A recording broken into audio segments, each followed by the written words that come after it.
आप कौन हैं? चेले। आप यीशु के चेले हैं। आपने निर्णय लिया कि हम यीशु आपके पीछे चलेंगे, हर दुख में, हर सुख में, है ना? प्रभु हम आपके साथ चलेंगे। तो यीशु मसीह यहाँ पर क्या कह रहा है? यीशु का वचन कहता है कि हमें कौन? हम, आप और मैं। समझ रहे? हमें जो चेले हैं, जो पास्टर्स हैं, जो सेवक हैं, हमें बड़े कलेश उठाकर परमेश्वर के राज्य में प्रवेश करना होगा। हालेलुया। तो याद रखिए, प्रभु ने कहीं भी परीक्षाओं में से होके जाना पड़ेगा।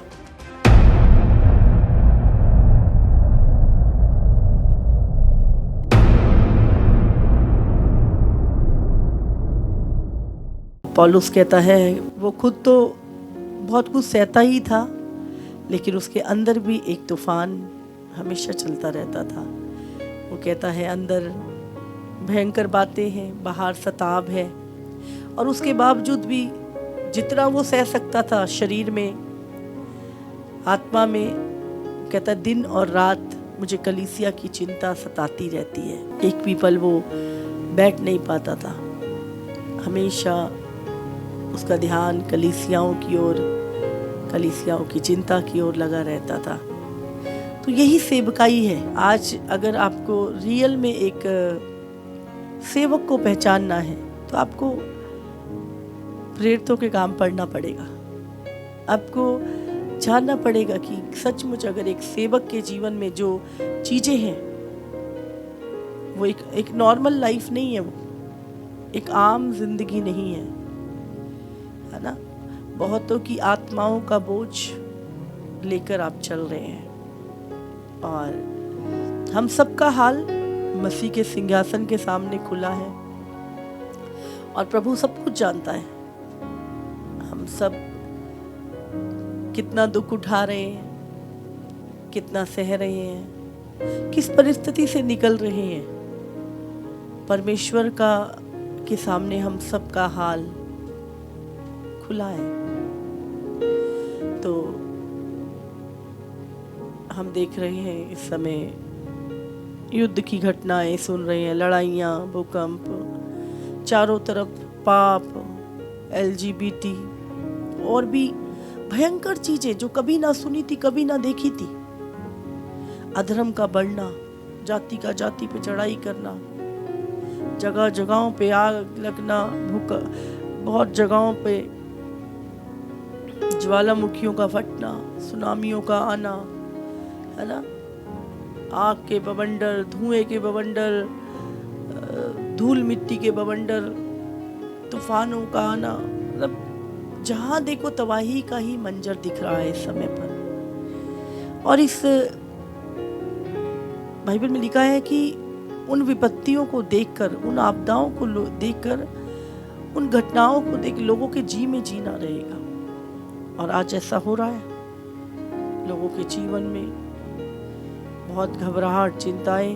देखो आज सेवकाइयों का मतलब, सेवकाइयों का दृष्टिकोण, बहुत सारी चीजें ना बदल गई हैं। आपको समझना होगा, अगर आपको सेवकाई को देखना है, आपको यीशु की सेवकाई, चेलों की सेवकाई, उसके आगे भी हमें सेवकाई को देखना पड़ेगा, है ना?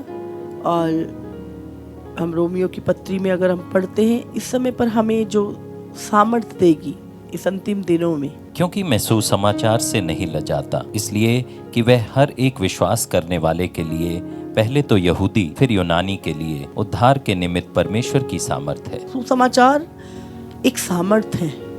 जब आप सुसमाचार करते हैं, आप में सामर्थ होके बह रही है। तो हमें कभी भी सुसमाचार से लजाना नहीं है।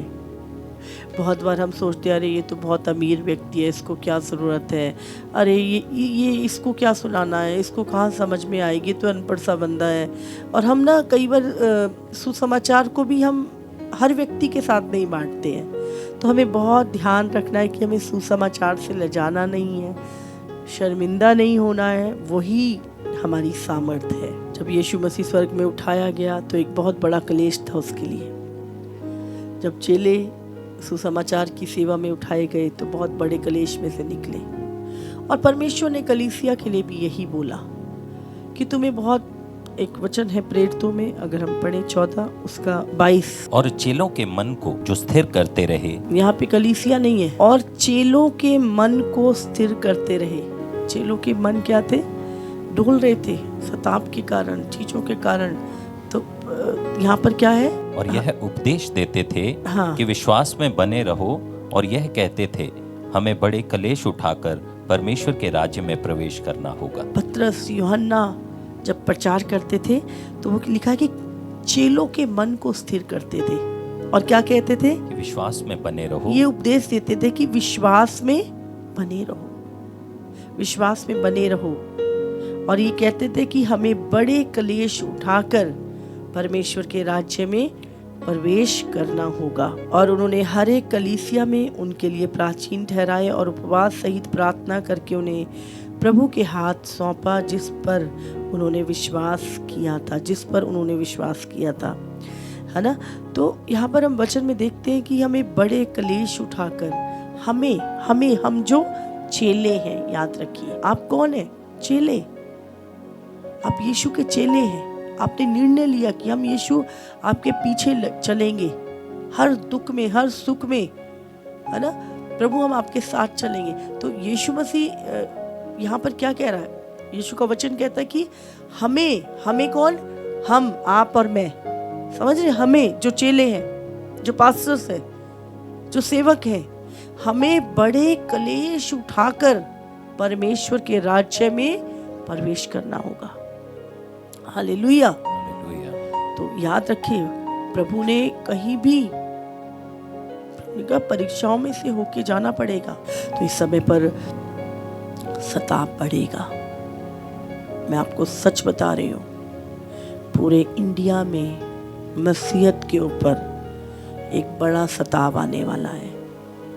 होगा ये वर्ल्ड वाइड, पर नागालैंड, मणिपुर, चेन्नई, बेंगलोर और भी जहाँ जहाँ मसीह लोग हैं, बहुत बड़े सताव से निकलेंगे, अटैक से निकलेंगे, लोगों को पकड़ा जाएगा। लेकिन प्रभु ने जो बोला, कुछ लोगों के ऊपर ऐसी मोहर होगी, प्रभु पहले से ही उनके ऊपर अपनी मोहर लगा देगा। वो लोग पहले ही निकल जाएंगे, अलग किए जाएंगे। वो अगर चेले स्थिर रह पाएंगे, हाँ, चेले अगर मजबूत होंगे तभी कलीसिया बचेगी। याद रखिए। तो इस समय पे जो प्रेशर आपके जीवन में है, आपको बहुत ध्यान रखना है। अब हमें बाइबल क्या कहती है? रोमियो अगर हम 13 पढ़ें, समय की पहचान कर ऐसा ही करो, इसलिए कि अब तुम्हारे लिए नींद से जाग उठने की घड़ी आ पहुंची है, क्योंकि जिस समय हमने विश्वास किया था उस समय के विचार से अब हमारा उद्धार निकट है। रात बहुत बीत गई और दिन निकलने पर है, इसलिए हम अंधकार के कामों को त्याग कर ज्योति के हथियार बांध लें। जैसा दिन को शोभा देता है वैसा ही हम सीधी चाल चलें, ना कि लीला कीड़ा और पियक्कड़पन में, ना व्यभिचार, ना लुचपन और ना झगड़े और ना डाह में, वरन प्रभु यीशु मसीह को पहन लो और शरीर की अभिलाषाओं को पूरा करने का उपाय ना करो। अब क्या है? नींद से जाग उठने का समय आ पहुंचा है और हमें बहुत ही अलर्ट रहना है। और कलीसिया में आपको बिल्कुल सीधा स्पष्ट प्रचार करना है, लोगों को खुश नहीं करना, है ना, क्योंकि आप रखवाले हो। आपको कलीसिया को जगाना होगा, पाप के विषय में अलर्ट करना होगा। जो यीशु ने, आप देखो यीशु मसीह के क्या प्रचार किया? अपने पापों से मन फिराओ क्योंकि स्वर्ग का राज्य निकट है। यीशु बीमारों को चंगा करता था, दुष्ट आत्माओं को भी निकालता था, पर वो उस राज्य के सुसमाचार के 7 चिन्ह और चमत्कार होते थे। लेकिन जो मेन क्या था? वो था राज्य के सुसमाचार का प्रचार करना, है ना। आज बहुत बार हम मिनिस्ट्री में केवल हीलिंग, केवल डिलीवरेंस, केवल भविष्यवाणियाँ, कहीं ना कहीं मिनिस्ट्रियाँ आज वहीं तक सीमित भी हो चुकी हैं और लोग केवल इसी को चाहते हैं। वो चाहते हैं कि वो बीमार हैं तो चंगे हो जाएं, दुष्ट आत्माएं तो आज़ाद हो जाएं, हमारे लिए कोई भविष्यवाणी कर दे। और पर जो मोटिव यीशु मसीह लेके आया स्वर्ग से ना, जिसके लिए उसने अपना बलिदान दिया, आज वो जो रियल सुसमाचार है वो कहीं ना कहीं मिसिंग है। वो हीलिंग में मिसिंग हो गया, वो डिलीवरेंस में मिसिंग हो गया, वो भविष्यवाणियों में मिसिंग हो गया। लेकिन जो रियल प्रभु का राज्य, प्रभु का किंगडम, आज प्रभु का किंगडम दृश्य रूप में नहीं है लेकिन आदर्श्य रूप में आज पूरे संसार में परमेश्वर का राज्य कहाँ है? हमारे बीच में हम परमेश्वर के राज्य के लोग हैं। बहुत ही क्लियरली लोगों को वचन सुनाना है, मनुष्य को प्रसन्न करने वाले ने। देखो बाइबल क्या कहती है, सबसे अधिक पाप के विषय में यीशु मसीह ने स्वर्ग और नरक के विषय में बताया, अनंत काल के जीवन के विषय में यीशु ने बताया। तो लोगों को हमें अवेयर करना है, क्योंकि मैं बोल रही हूँ मुर्दा भी जिंदा होगा और उसके बाद वो नरक चला जाए, तो कौन सी बड़ी तोप हमने चला दी। वो मुर्दा जिंदा होने के बाद वो अनंत काल का जीवन जब तक ना पाए तब तक हमारा काम पूरा नहीं। हमें सचमुच इस समय पर यीशु ने लाजर के विषय में, धनी व्यक्ति के विषय में हमें बताया। आप देखो बाइबल में सबसे अधिक यीशु अपने राज्य के विषय में बात करता रहा, परमेश्वर के राज्य के विषय में उसने हमसे बातें की, स्वर्ग नरक के विषय में उसने बातें की, पाप के विषय में उसने हमसे बातें की। तो आज जो हमारा प्रचार है वो बहुत ही स्पष्ट और क्लियर होना चाहिए। उसमें ये नहीं अरे मैं इसको ऐसा बोल दूंगा तो ये क्या सोचेगा, नहीं इसको ऐसा नहीं, ये वचन इसको नहीं दे सकता ना, इसके जीवन में यही तो पाप है, फिर ये बंदा ये व्यक्ति को अगर ऐसा बोलूँगा तो ये इसको बुरा लगेगा क्योंकि ये बहुत इमोशनल भी है, और फिर ये कहीं चर्च आना ना छोड़ दे, है ना, कहीं फिर मेरा टाइट ना बंद हो जाए। बहुत सारी चीज़ें ना हम क्या करते हैं, सोचने लगते हैं। और जो प्रभु की सिद्ध इच्छा होती है, जो प्रभु चाहता उस व्यक्ति के कि तू बोल। अब देखो यिर्मयाह को प्रभु ने बोला तू बोल, यहेजकेल को बोला तू देशों के विषय में के विरुद्ध में भविष्यवाणी कर, तू राजाओं के विरुद्ध में भविष्यवाणी कर। उन्होंने की। नातान को प्रभु ने बोला जा दाऊद को बोल उसने पाप किया है, वो बोला जाके आपका और मेरा काम क्या है, हम परमेश्वर की आवाज है। परमेश्वर आपके द्वारा, आप प्रभु का एक चैनल हो, परमेश्वर इस चैनल से के द्वारा लोगों से बात कर रहा है। चैनल अगर खराब हो गया तो आपको पता है सब गड़बड़ हो जाएगा, तो चैनल को सही रहना बहुत जरूरी है। तो यहाँ पर एक वचन है 4 उसका 1 पढ़ेंगे। इसलिए जब हम पर ऐसी दया हुई कि हमें यह सेवा मिली तो हम हयाब नहीं छोड़ते, परंतु हमने लज्जा के गुप्त कामों को त्याग दिया, और अब ना हम चतुराई से चलते हैं और ना परमेश्वर के वचन में मिलावट करते हैं, परंतु सत्य को प्रकट करके परमेश्वर के सामने हर एक मनुष्य के विवेक में अपनी भलाई बिठाते हैं। अब हमने जब सारे गुप्त कामों को छोड़ के हमने निर्णय किया कि प्रभु हम पे दया हुई, हमें प्रभु की सेवा के लिए बुलाया गया, तो हमें हयाब नहीं छोड़ना। पर बहुत सारे लोगों को मैंने देखा वचन में मिलावट करते हुए, मुंह देखी बातें करते हुए, उसको कैसा फील होगा, वो क्या सोचेगा, यही सोचते रहते हैं आधा टाइम तो लोग। अरे आप प्रभु का मुंह हो, आपको वो बोलना है जो खुदा बोल रहा है आपसे। कोई निजी स्वार्थ नहीं, हमारा कोई निजी स्वार्थ नहीं, आप प्रभु का मुंह हो, प्रभु का चैनल हो। आप एक व्यभिचारी बंदे को बोलो कि प्रभु तुझे ब्लेस करे, ब्लेस करे, ब्लेस करे। अरे आपको बोलना तू व्यभिचार छोड़, नहीं तो तू नरक में चला जाएगा। रोमियो आखिरी चैप्टर। अब हे भाइयों, मैं तुमसे विनती करता हूँ कि जो लोग उस शिक्षा के विपरीत जो तुमने पाई है फूट डालने और ठोकर खिलाने का कारण होते हैं, उन्हें ताड़ लिया करो और उनसे दूर रहो, क्योंकि ऐसे लोग हमारे प्रभु यीशु मसीह की नहीं परंतु अपने पेट की सेवा करते हैं और चिकनी चुपड़ी बातों से सीधे सादे मन के लोगों को बहका देते हैं। और चिकनी चुपड़ी बातें, है ना, कुछ नहीं होगा, प्रभु भला करेगा, प्रभु सब ठीक करेगा तुम्हारा। अरे कैसा करेगा? बाइबल कहती है उसके पाप को जता दे, अगर नहीं जताया तो उसके पापों में बाकी होगा, वो तो दंड पाएगा, तू भी पाएगा साथ में। समझ रहे? तो अगुवों का काम क्या है? लोगों की, आप परमेश्वर के वचन के, आप प्रभु का चैनल हो। प्रभु आपके द्वारा लोगों से बात कर रहा है। जो प्रभु हमें कह रहा है हमें वो बोलना है। आपकी हर जरूरत पूरी करना परमेश्वर का काम है, लोगों का नहीं। आप चरवाहे हैं, आपका अधिकार है भेड़ों के ऊपर। भेड़ें आपकी अगुवाई नहीं करेंगी, परमेश्वर आपकी अगुवाई करेगा और आप भेड़ों की अगुवाई करेंगे। यहोवा मेरा चरवाहा है ना?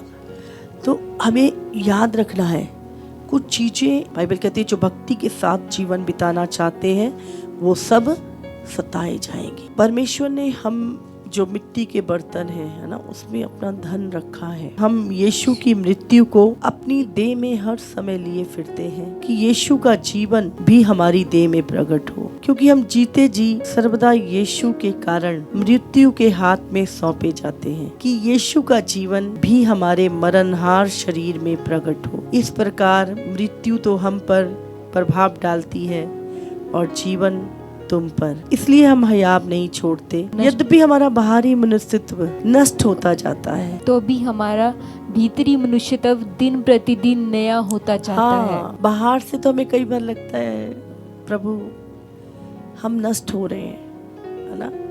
पहले हम क्या थे, अब हम प्रभु क्या, तो हमें बहुत कई बार लगता है, निराश होते हैं, बहुत सारी चीज़ों से निकलते हैं। लेकिन हमारा जो अंदर का मनुष्यत्व है वो दिन प्रतिदिन नया होता जाता है, क्योंकि हमारा पल भर का हल्का सा क्लेश हमारे लिए बहुत ही महत्वपूर्ण और अनंत महिमा उत्पन्न करता जाता है। और हम तो देखी हुई वस्तुओं को नहीं परंतु अनदेखी वस्तुओं को देखते रहते हैं, क्योंकि देखी हुई वस्तुएं थोड़े ही दिनों की हैं परंतु अनदेखी वस्तुएं सदा बनी रहती हैं। हमें पौलुस की तरह अपने विश्वास की रखवाली करनी है और अपनी अच्छी दौड़ को पूरा करना है, ताकि हम वो जीवन का मुकुट अपने प्रभु के हाथों से पाए और प्रभु हमें कहे, हे मेरे विश्वास योग्य दास, तू थोड़े में विश्वास योग्य रहा, आ मैं तुझे बड़ी चीजों का अधिकारी बनाऊं। तो थोड़े में फेथफुल रहना, है ना? तो प्रभु ने जो कुछ भी हमें सौंपा है, हमें उसकी देखभाल करना, जो प्रभु ने मुझे दिया है मुझे उसकी देखभाल करना है। बहुत ही पवित्रताई के साथ, प्रेम के साथ, जिस भी परिस्थिति में प्रभु हमें रखे हमें चलते जाना है बिना किसी, देखो सेवकाई वो है जिसमें कोई स्वार्थ नहीं है। कि जब लोग सेवकाई में आएंगे, बहुत सारे लोग आते हैं, वो अपने पुराने स्वभाव में आते हैं, उनके घर वालों से नहीं बनती, वो अपने माता पिता को छोड़ के आ रहे हैं या वो कहीं से ठोकर खा के आ रहे हैं, किसी दुख में, किसी भी परिस्थिति में, और वो कलीसिया में आकर भी अपना वो स्वभाव नहीं छोड़ते। समझ रहे हैं आप? वही कड़वाहट, फिर कुछ अगवे कह देते हैं या कुछ लोग कह देते हैं या कुछ आपस में कुछ हो जाता है, तो वो क्या करते हैं, अपने पुराने स्वभाव को कलीसिया में उड़ेलते हैं। आपको अपना स्वभाव नहीं छोड़ना, बल्कि धीरे धीरे आपको देखकर, आपके वचन को सुनकर परमेश्वर उनको बदलेगा, है ना? आप उनकी हाँ में हाँ नहीं मिला सकते, उनके तरीके से नहीं चल सकते, आपको परमेश्वर के तरीके से चलना होगा। तो बहुत बार इस तरह की मुश्किलें कलीसिया में आती हैं। अभी वो कड़वाहट, वो पेन, वो पुरानी चीजें, पुराना स्वभाव, वो उसको लेके आए हैं, है ना? तो इसीलिए कई बार कलीसिया में बहुत सारी प्रॉब्लम्स, बहुत सारी चीजें, तो वचन के द्वारा परमेश्वर लोगों को सिद्ध करता है। हमने उन चीज़ों में नहीं उलझना, हमने खुदा की आवाज़ को सुन के, वो मैसेज, खुदा की आवाज़ को सुन के वो चीज़ों को करना है। देखो, प्रभु के भले कामों को करना है पर प्रभु की रीति से करना है, प्रभु के समय पे करना है, अपने दिमाग से नहीं। अगर 5 का 10 हम पढ़े, क्योंकि अवश्य है कि हम सबका हाल मसीह के न्याय आसन के सामने खुल जाए कि हर एक व्यक्ति अपने अपने भले बुरे कामों का बदला जो उसने देह के द्वारा किए हों पाए। 9 में भी लिखा है, इस कारण हमारे मन की उमंग यह है कि चाहे साथ रहें चाहे अलग रहें, पर हम उससे भाते रहें। हम उसे भाते रहें, हम परमेश्वर को भाते रहें, हमारा जीवन प्रभु को भाता रहे। अगबे बनना आसान नहीं है ना। जब आप किसी की अगुवाई करते हैं तो आप इमोशनली नहीं करेंगे, आपको वचन के द्वारा लोगों की अगुवाई करनी है। जो लोग सिधाई से नहीं चलते ना परमेश्वर के साथ, वो वाद विवाद बहुत करते हैं, वो अपने आप को बहुत अधिक समझदार, सुपीरियर दिखाने की कोशिश करते हैं, वंशावलियों को लेकर, वचन को लेकर, बहुत सारी चीज़ें। और वो क्या है, असल में वो प्रेम को छोड़ के घमंड में आ गए हैं। मैं सच में बता रही हूँ, जो ज्ञान प्रेम के बिना है वो घमंड पैदा करता है। आपके अंदर प्रेम नहीं है और आप ज्ञानी हैं, आप फूल जाएंगे। बाइबल हमें बताती है, पौलुस वो कहता है कि एक शैतान उसे कांटा चुभवाता है। उसे 3 बार प्रार्थना की प्रभु से कि प्रभु इसे हटा दे। प्रभु ने कहा मेरा अनुग्रह तेरे लिए काफी है। शैतान का दूत, आप समझ सकते हैं, शैतान का दूत पौलुस को कांटा चुभाता था। इतना ज्ञान, इतना डेंजर है। बहुत सारे ज्ञानवान लोग को थोड़ा प्रेम नहीं होता तो वो घमंडी हो जाते हैं, और घमंडी होने के बाद क्या होता है, वो इधर उधर चीजों को बनाते नहीं, बिगाड़ते ज्यादा है। इसीलिए बाइबल कहती है ऐसे व्यक्ति को 1-2 बार समझाकर उससे दूर रहे। एक पेड़ अपने फलों से पहचाना जाएगा। पौलुस ने सबसे उत्तम मार्ग जो बताया वो क्या है, प्रेम। तो हमें इस अंतिम समय में बहुत ही ध्यान पूर्वक अपनी, क्योंकि परमेश्वर ने जो सेवक है उनसे ज़्यादा लेकर उनका पहले ही होगा, उनसे हिसाब किताब बराबर होगा प्रभु। तो आजकल लोगों को बड़ा सेवा करने, इसलिए बाइबल कहती है बहुत सारे उपदेशक ना बने, क्योंकि उपदेशक की लाइफ को बहुत दुनिया देखती है ना।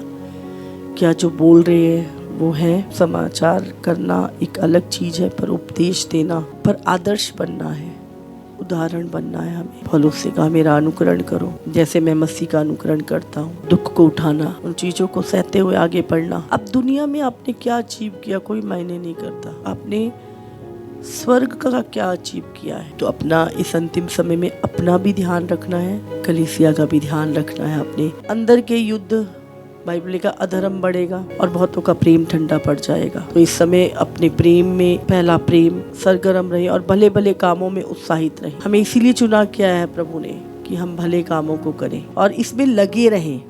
ऐसा भी लिखा है ना बाइबल में कि इसमें हम क्या है, लगे रहें। ऐसे नहीं कि 1 दिन कर लिया, 2 दिन, हम इसमें लगे रहें। प्रभु ने पौलुस को कहा तू रुक मत, वरन कहे जा, वरन कहे जा। ये काम रुकना नहीं चाहिए। यीशु मसीह के आने तक हमें आनंदित होके इस काम में लगे रहना है। हालेलुया। तो प्रभु चाहता है कि हम परमेश्वर के भले कामों को प्रभु की रीति से करें, और जिस चीज में सचमुच पवित्र आत्मा को अगर वो चीज भाती नहीं है उन्हें छोड़ दें। आप प्रभु के दास हैं, प्रभु आपकी जरूरतों को पूरा करेगा। आप किसी मनुष्य पे डिपेंड नहीं है। बहुत सारे लोग आपको बदलना चाहेंगे, आपकी खराई को मिलावट में लेके जाएंगे और अपनी चालाकियों से आपको फंसाने की भी कोशिश करेंगे। दूर से नहीं, नजदीकी होते हैं, पर आपने अपनी खराई नहीं छोड़नी। आपके अंदर कुछ है, इसीलिए कोई आपके पास आया है।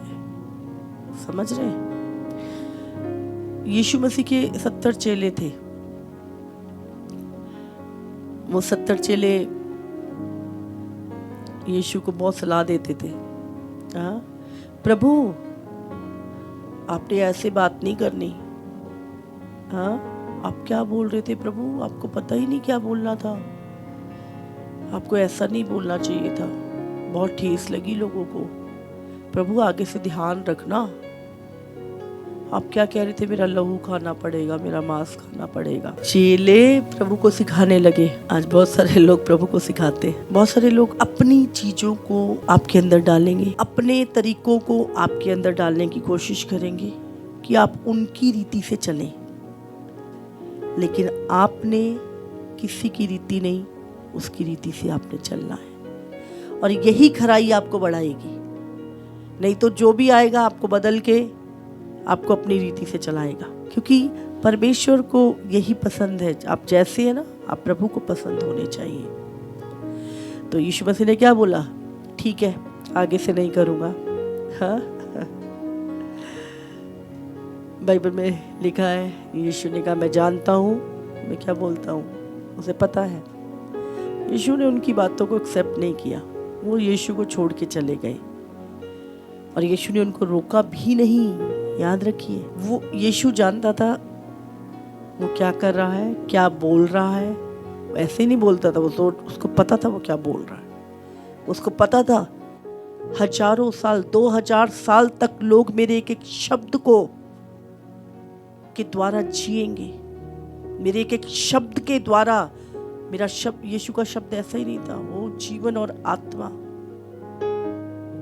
तो लोगों से पूछ के बात करता है, लोग उसे बताएंगे कैसे, उसे पता था। उसने 12 को भी बोला तुम्हें भी जाना है। आज एक परिवार पर कलीसिया छोड़ के चले जाए, पास्टर रोने लगते हैं। हाँ, कलीसिया तुम्हारी नहीं है, कलीसिया परमेश्वर की है। वो जिसको चाहे लाएगा, जिसको चाहे निकालेगा।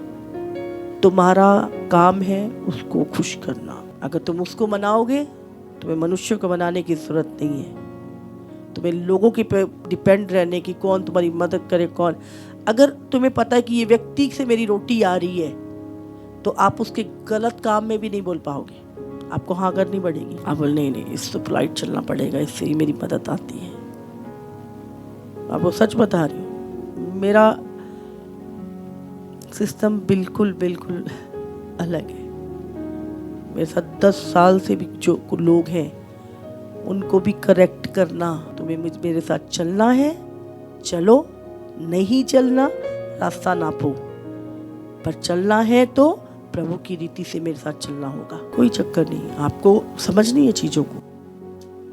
आप मनुष्यों को मनाने नहीं आए इस दुनिया में, आप परमेश्वर के दास हो, परमेश्वर की रीति से चलो। प्रभु ने कहा 12 को चलो, तुम्हें भी जाना है। पौलुस कहता है आसिया में मेरे साथ एक भी नहीं रहा था, एक भी नहीं, सब छोड़ के भाग गए थे पौलुस को। तो क्या पौलुस बदल गया?